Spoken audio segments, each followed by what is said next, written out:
할렐루야, 굿TV 세상을 보는 창 오색 오감을 시청하시는 시청자 여러분, 저는 시카고 노던 세미너리 예배학 석사 한국어 트랙 학과장 이진욱입니다. 우리 좋으신 하나님께서 제 강의를 시청해 주시는 모든 분들께 큰 은혜 주시기를 기도합니다. 오늘은 지난번 강연에 이어서 발성법 두 번째 강의, 음악성과 경험입니다. 벌써 3주에 걸쳐 여러분들과 함께 만나 뵈었는데 오늘 3주차에 이렇게 여러분들께 서게 되어 너무 반갑습니다. 일단 지난주에 말씀드렸던 내용 잠시 리뷰해 볼까요? 저희는 저를 포함해서 잊어먹는 탤런트가 모두 있어서 3분 전 이야기도 기억 못할 때가 많죠. 벌써 3주가 지났으니 제가 리마인드 해드려야겠죠. 지난 시간에는 쉽고 간단한 발성법에 대해 이야기했습니다. 발성은 아기의 소리로 돌아가는 것인데 몸에 힘을 주지 말고 입모양을 아주 환하게 웃는 모양으로 만들어서 항상 웃는 모양으로 노래를 하시면 소리를 낼 수 있는 몸에 기를 만들어준다고 말씀드렸고요. 그 과정을 하시다 보면 내가 이때까지 해보지 않은 입모양이기 때문에 긴장이 많이들 들어가시는 모습을 볼 때가 종종 있어요. 저는 첫 번째로는 그 긴장이 조금 오더라도 그 입모양을 어색하지만 지어보는, 계속 연습해보는 것을 첫 번째로 추천을 드리고요.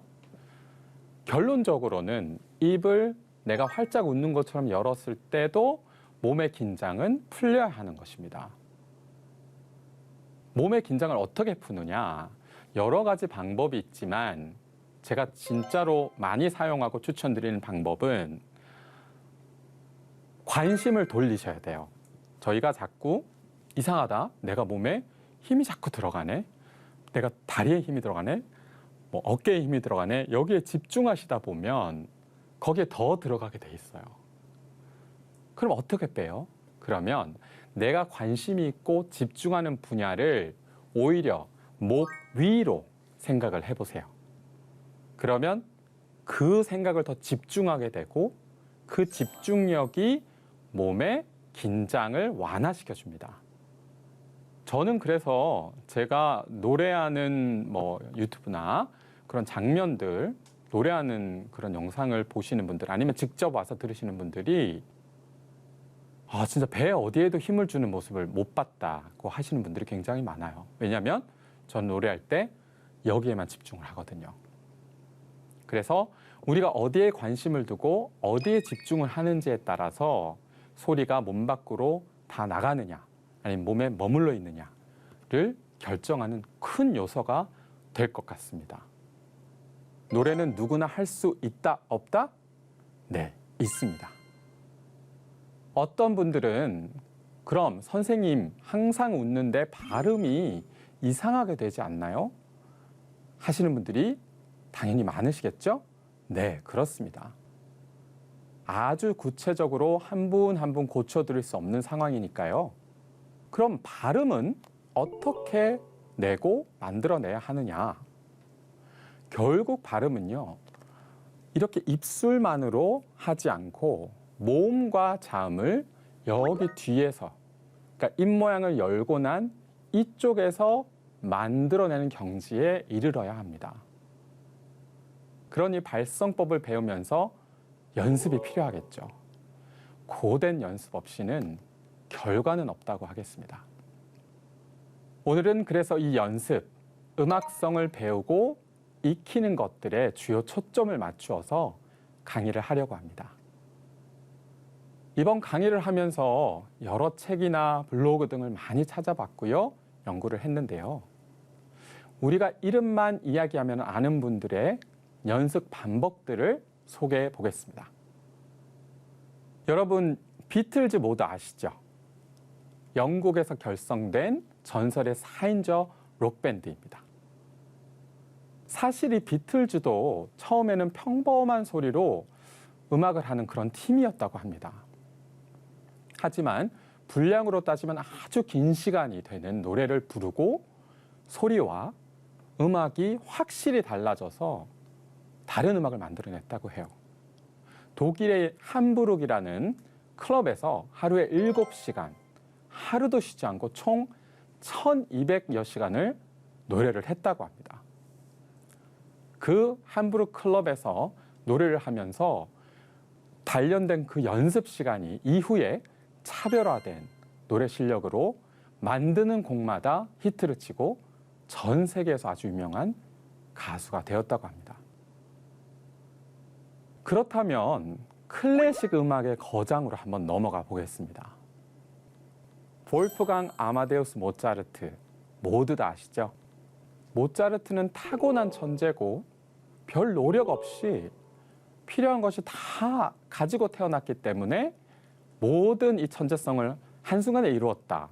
그리고 저절로 되었다. 타고나는 것이다. 이렇게 생각하시기 쉽죠. 그것이 아닙니다. 모차르트의 천재성은 아버지 요한 게오르그 레오폴드 모차르트의 이야기를 빼놓고는 할 수 없습니다. 그는 볼프강 아마데우스 모차르트의 재능을 발견한 뒤 어린 아들을 데리고 유럽 전역을 여행하면서 모든 뒷바라지를 했다고 합니다. 그는 막내 볼프강이 태어난 1756년에는 바이올린 연주법을 바이올린 교습서로 펴내었는데요. 이 책은 사실상 유럽 최초의 바이올린 교습서라는 역사적인 의미가 있습니다. 게다가 18세기 음악 이론의 중요한 자료가 되었기 때문에 음악사적인 가치도 매우 높다고 할 수 있겠습니다. 이 책은 수십 년 동안 바이올린 교습서의 기본 교재로 활용되었고 현대에도 추천할 만한 바이올린 지도서로서 역할을 톡톡히 하고 있습니다. 이 책은 사실 2010년에 한국에도 한국어로 번역되어 나오기도 했죠.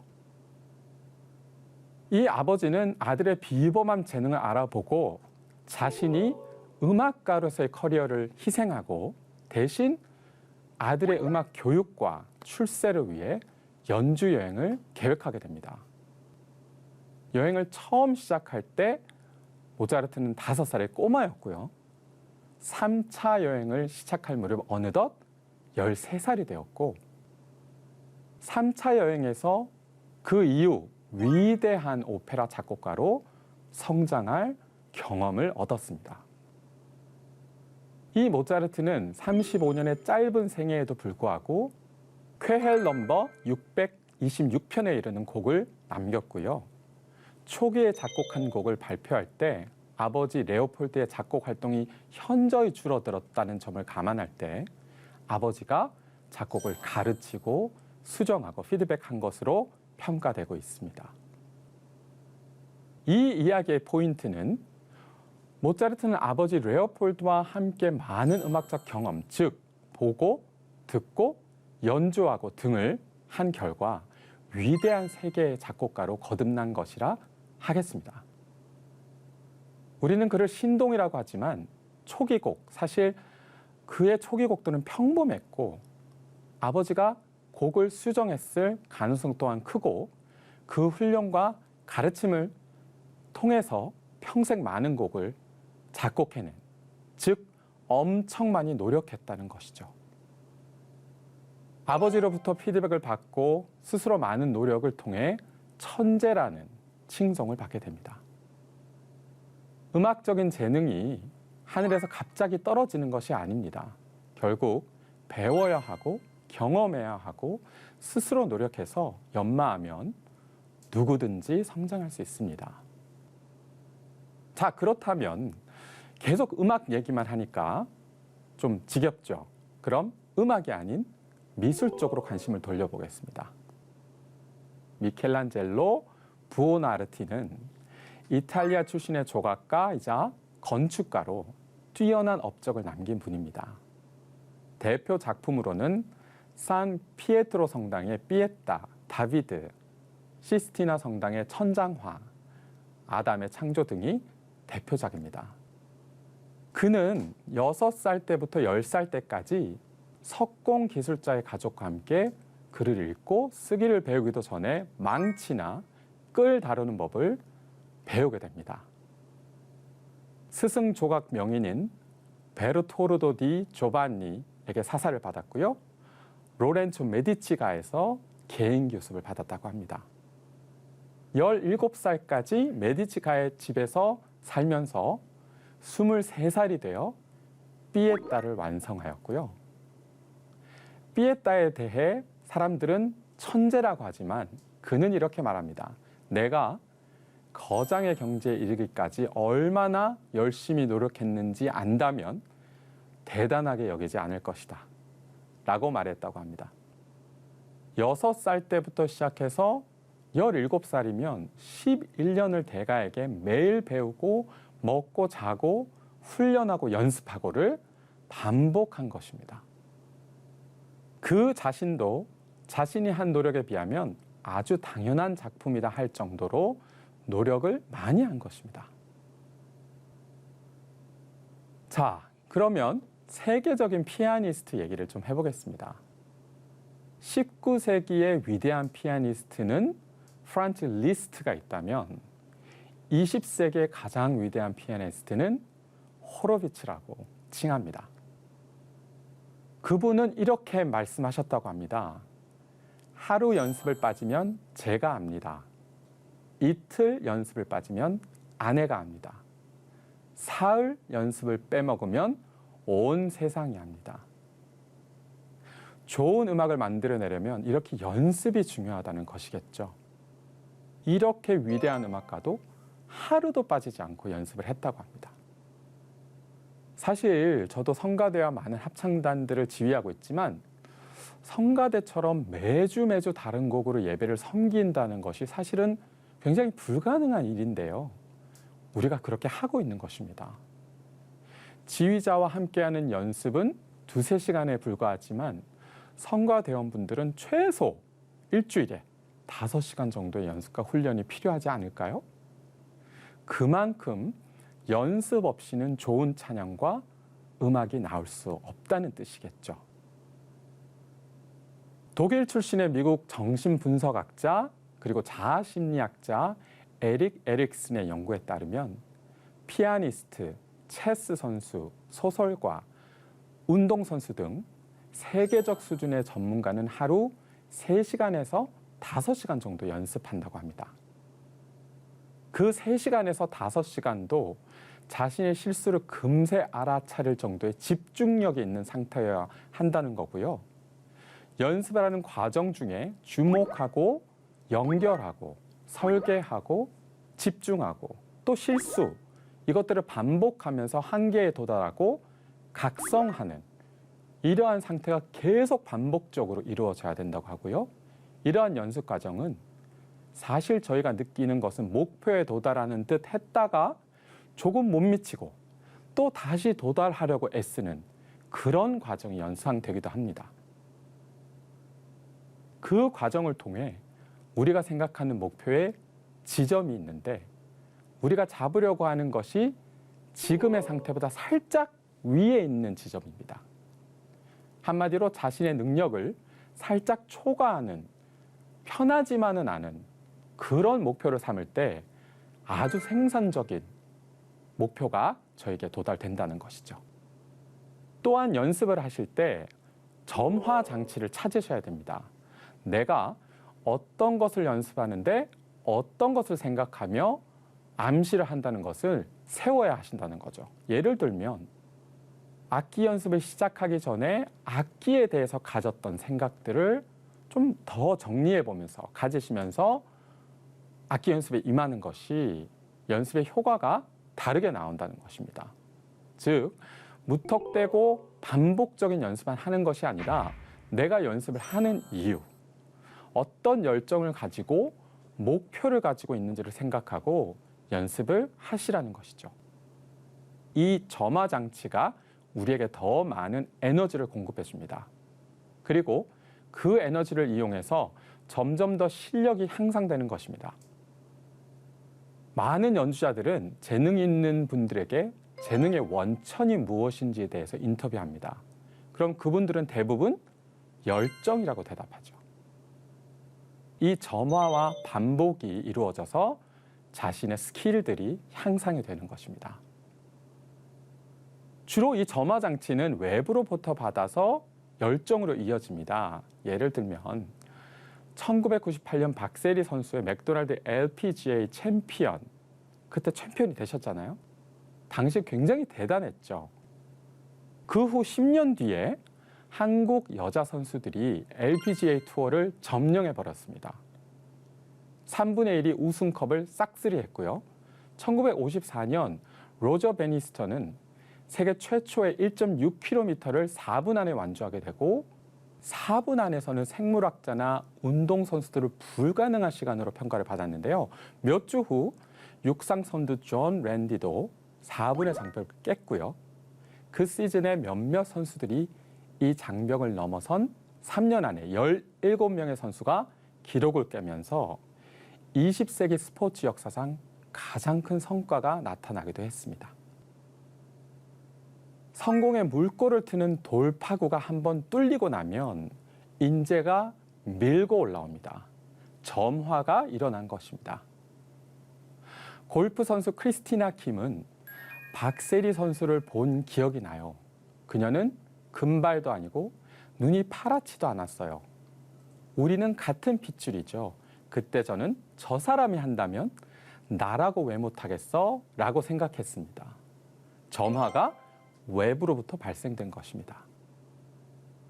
이 열정과 점화 장치에 대한 예시를 제 유학 시절 얘기를 한번 해드리고자 합니다. 제가 인디아나 주립대를 처음 가서 교수님을 만났습니다. 앙드레아 폴리메너스라는 교수님인데요. 그 당시에 저는 입학도 전에 교수님을 만나 레슨을 받곤 했습니다. 그러나 저에겐 좀 시간이 있었고 학교 교정의 캠퍼스 생활도 좀 누릴 수 있는 그런 여유가 있었는데 입학은 9월인데 4월에 오페라 오디션이 있었던 것입니다. 저는 누구나 그렇잖아요. 제가 좀 안정된 위치를 찾을 때까지는 아무것도 하고 싶지 않다. 이런 생각을 해서 교수님이 레슨을 해주실 때 너는 이번 4월에 오페라 오디션을 봐야 한다. 강력하게 말씀을 하셨고 저는 교수님 제가 아직 입학도 전이니까 좀 이따가 천천히 좀 준비하면 안 될까요? 라고 몇 번을 말씀드렸더니 NO라고 하시면서 너무나 강하게 꼭 해야 한다고 막 저를 푸시를 하시는 거죠. 그러니까 저에게는 이 열정과 점화 장치가 교수님을 통해서 온 것이죠. 그래서 그 곡을 준비하고 인디아나 주립대 음대는 굉장히 규모가 큽니다. 그래서 오페라 오디션을 하면 3일간 스케줄을 잡아서 그중에 한 5분 정도 제가 노래를 하게 되는 거죠. 오페라 오디션에는 거의 300명 이상이 오디션을 보게 되고요. 1년에 5편의 오페라가 올라가기 때문에 그 5편의 주인공들을 뽑는 그런 시간이었습니다. 교수님의 그 열정을 제가 거절할 수 없어서 억지로 그 열정과 점화 장치를 받아들이고 연습을 하고 오디션을 했더니 주인공에 바로 발탁이 됐죠. 라트라비아타 오페라의 제르몽이라는 바리톤 주인공에 발탁이 됐고 너무나 신기하게도 그 주인공이 될 사람들을 뽑고 또다시 한번 콜백이라는 제도가 있는데 저는 콜백도 보지 않고 그냥 채택이 된 것입니다. 입학도 전에 그런 일이 일어나서 야, 이 교수님의 추천 그리고 좀 이 밀어붙이는 이런 열정과 점화 장치를 제가 받아들이지 않았다면 그 오페라를 하지 못했겠죠. 그러면 또 언제 그런 기회가 올지는 아무도 모르는 것이죠. 그렇게 오페라를 하는 도중에 참 감사했던 건 오페라 주역에 발탁이 되면 월, 화, 수, 목, 금 그러니까 5일간 5명의 코치들 그리고 저희 선생님한테 레슨 받는 건 당연하고요. 그것을 신청을 해야 합니다. 신청을 해서 신청을 하면 받는 것이고 신청을 안 하면 놓치는 그런 제도가 있었습니다. 저는 그 제도를 잘 활용해서 2달 동안 5분의 음악 코치들에게 코치를 받고 저희 교수님에게 레슨을 받고 거의 2달을 준비를 했었습니다. 그러니까 뭐 그 가사나 음악이나 제 분량이 한 45분에서 50분 정도 되는 음악의 분량이었는데 머릿속에 다 채워진 것이죠. 이 반복 학습이라는 것이 굉장히 중요합니다. 그래서 만일 정말 좋은, 정말 기회가 있으시다면 이 반복 학습이 여러분에게 지속적으로 이루어진다면 어떤 곡에, 어떤 레퍼토리에는 전문가가 될 수 있다는 것이죠. 그래서 오페라는 성공리에 마쳤고요. 한 분이 그런 말씀을 하셨어요. 저희가 오페라를 마치고 나면 그린룸이라는 곳에 가서 이렇게 대기를 하고 오셨던 분들이 저희에게 다가와서 인사를 하는 그런 시간이 있습니다. 어떤 여성분이 저에게 다가오면서 갑자기 눈물을 보이셨어요. 그래서 제가 좀 놀랬어요.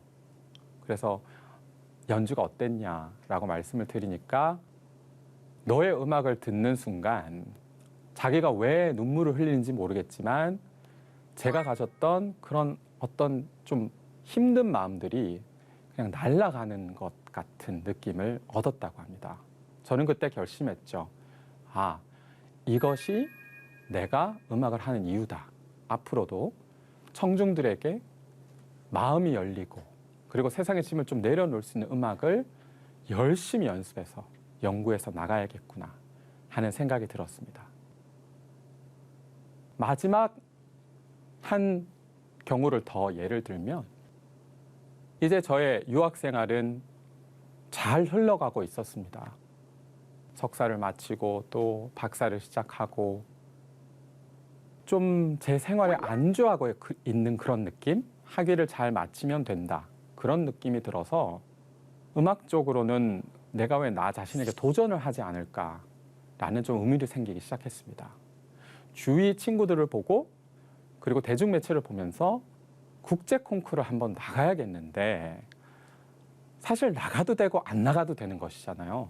제 마음속에는 두 가지 마음이 싸우고 있었지만 결국에는 이 점화장치를 불태운 것이죠. 그래서 지금으로부터 5년 전인 것 같습니다. 이탈리아에서 열리는 란짜 싱잉 컴피티션에 지원을 했습니다. 그래서 1차가 통과가 되고 초대장이 날라왔죠. 많은 것들을 준비해야 하기 때문에 참 힘든 과정이었지만 그래도 나갔습니다. 제 열정을 불태우고 싶어서. 그래서 결국엔 입상을 했고 좋은 결과를 가지고 돌아왔던 기억이 있습니다. 그 열정이 저의 커리어의 또 한 줄을 자리하게 됐고 제가 교수가 되고 취직을 하는데 큰 공헌을 했다고 할 수 있습니다. 저의 제자분들 얘기를 조금 더 하고 싶네요. 한 여성분입니다. 연세가 많이 드신 분이죠. 저희가 생각할 때 65세부터 저에게 성악 레슨을 받으셨어요. 처음에 그분이 레슨을 받으실 때 음정과 박자가 매우 불안했습니다. 그래서 긴 시간 동안 레슨을 해드렸고 지금 현재도 받고 계시고요. 작년에 일리노이 뮤직 어소시에이션에서 있는 콩쿨에서 아마추어 파트로 지원을 하셨습니다. 그때 1등을 수상하셨어요. 그리고 2022년 올해죠. 똑같은 콩쿨에 나가셔서 2등으로 현재 그분이 71세신데 그런 쾌거를 이루셨습니다. 열정을 과연 내가 불태워야 할까 아니면 평범하게 살아야 할까 고민하시는 분이 많이 계실 수 있습니다. 열정을 불태우는 쪽으로 결정을 하시기를 추천드립니다. 그 자리가 교회에서 섬기는 자리가 됐건 아니면 우리 동네에서 섬기는 자리가 됐건 아니면 큰 무대에서 섬기는 자리가 됐건 그것은 중요하지 않습니다. 본인이 할 수 있는 최선을 다해서 오히려 내가 생각하는 목표보다 조금 더 위로 목표를 잡고 그렇게 도전하실 때 나도 발견하지 못했던 내가 가진 그런 탤런트를 발견하실 수 있을 것입니다. 오늘의 강의를 좀 정리해 보면요. 우리에게는 황홀한 목표 설정이 아주 중요합니다. 그런데 좋은 음악을 만들어내고 경험을 하려면 연습과 노력이 필요한 것이죠. 제대로 된 가르침, 연습과 반복이 이루어진다면 누구나 더 좋고 나은 음악을 경험할 수 있으실 것입니다. 그리고 또한 우리에겐 열정과 더불어 주위 사람들과 그들을 통해 점화 장치가 필요합니다. 그때 이 목표가 더욱 구체적으로 실행이 되어서 반복적으로 순환이 되는 것입니다. 우리 시청자 여러분 모두에게 이러한 열정을 다시 살리는 강의가 되었기를 바랍니다.